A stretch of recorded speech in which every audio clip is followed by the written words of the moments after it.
Hello friends, welcome back to my channel Language and Life Skills. I am Matthew Attikani. Topic for today is a question. Is doomsday near? Is doomsday round the corner for the world? Friends, report of tragedies from around the globe come thick and fast, one after another, like the bad news in the tragedy of Hamlet, or like all the misfortunes reported in the book of Job, misfortune after misfortune. So this makes us ask a question. Are we nearing the end of the world? Is doomsday near? Let us look at some of these misfortunes, tragedies taking place around us. The first of these, of course, is corona pandemic. The World Health Organization, WHO claimed that 4.7 million deaths occurred in India due to corona. This was hotly contested by the Indian government, who said the figures are exaggerated. Only 10% of that has really died in India. But the same government also told the Supreme Court that they have no real data on the number of COVID deaths. You remember very well, journalists could not report the actual number of deaths in UP. If they did that, they would be in trouble with the law, with the government. And COVID is still around. It may take new forms like monkeypox. We don't know. The second scourge of today is inflation at very high level. Double-digit inflation in many countries. And people are organizing protests against this inflation. The worst of these protests is in Sri Lanka, more than 2 months old now. Life is becoming impossible with soaring prices of everything. Petrol prices are unbearable. In India, it has hit the roof, going beyond 100 rupees a liter. So daily life has become misery for most people. As we come to the Billionaire Club, the Billionaire Club, friends, is expanding in this time of severe economic crisis. Some 5 new 100 billionaires have been added to the list in corona times. 10 of them have doubled their assets during corona.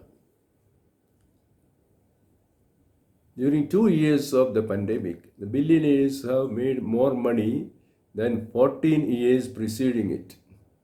Along with the billionaires, pharmaceutical companies are making a killing with overpriced vaccines. The ordinary man has lost his job, he earns less income and is struggling, but billionaires and pharma companies are flourishing. Let's now come to the US. US as the dream world, as the land of opportunities. That picture of US is fast fading. Why?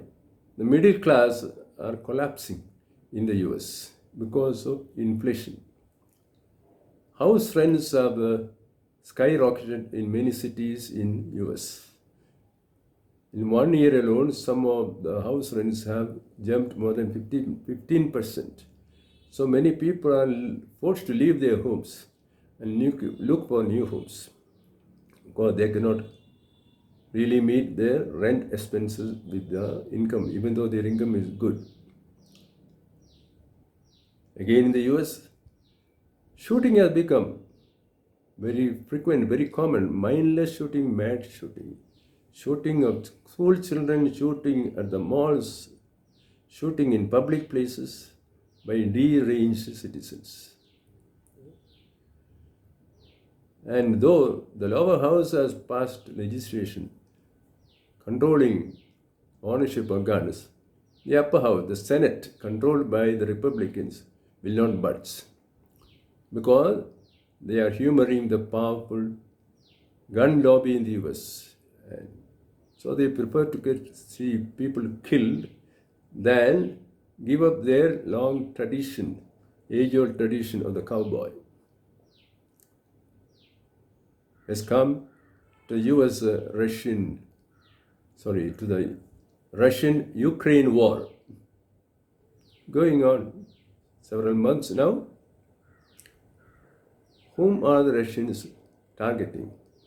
Not only arms depot, not only missiles, not only defense establishments, but also hospitals, maternity wards, schools, boarding houses, even trains that carry refugees. Really, there are so many crimes against humanity in this Ukraine war. Next symptom is collapse of democracies. Most countries in the world today are democracies, but democracies are turning into dictatorships. Worst of these, of course, is Sri Lanka under President Rajapaksa. It's not only Sri Lanka. Look at the US. It was only some months ago that US President Donald Trump organized an attack on the capital itself. And we have had a military coup in Myanmar, which dismissed the elected government. India itself is undergoing change, ignoring federalism and moving to a centralization of all power. And then we have ever-present climate change. The havoc done by climate change in so many ways. More frequent storms, more violent storms, heavy floods, unbearable heat waves, melting glaciers, melting snow in the Himalayas and other poles, toxic air in our cities. Then we have rising sea levels, which by the year 2050 will sink many parts of cities like Kochi, Chennai, Trivandrum, Mumbai, Mangalore, etc. The rate is not far from us. And then we have the modern scourge of public debt. Governments are borrowing money recklessly and burdening the citizens with public debt. Worst example is, of course, Sri Lanka.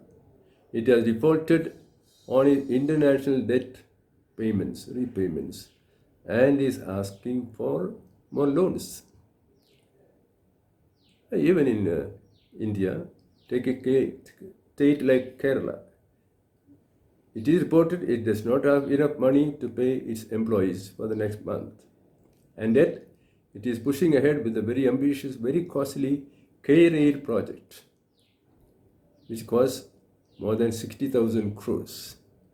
Well, government will borrow, burden the citizens, and that government have its term over, and a new government will take over, and people will be bearing all the burdens. And the last of this I like to say is that war anywhere is war everywhere. War anywhere in the world is war everywhere in the world. We are no longer in the old time of countries that were distant with each other. No, we are in a highly, closely knit world with international trade, interconnectedness. Whatever happens in one place is affecting another. Because of the Russian-Ukraine war, for example, oil has become very costly. There is food scarcity, there is wheat scarcity. And so, war anywhere in the world affects all the rest of the world and makes life miserable for everyone. So, any war today is a world war. And there is threat of use of nuclear weapons. Friends, in general, what is ruling the world? Hatred, greed, power abuse, drug and sex syndicates, violence and terrorism. These are ruling the world. So, as things go now, how long can society survive? That is $1 million question. It is a moot question. You can answer it for yourself. How long will this kind of society survive?